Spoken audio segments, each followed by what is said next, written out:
53 годишникот Тетово на 19 овој месец пријавил дека вечерта помеѓу 18 и 19 од засега непознати сторители му било одземено неговото патничко возило. Одземеното возило, синот на 53 годишникот вечерта незаклучено и со клуч во брава го оставил на паркингот на улица Димо Гавровски кара и кога се вратил назад, веќе го немало на тоа место.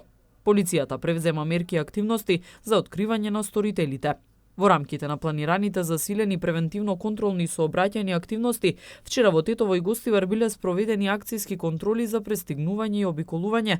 Со гостиварската акција опфатени се вкупно 34 возила, од кои 6 пристигнувале на недозволено, односно на непрегледно место, а еден со влегување во така наречени ножици. На прекршителите изготвени им се 6 прекршочни платни налози и ќе се соочат со глоба, која за овој вид прекршок се движи од 25 до 300 евра во денарска противредност.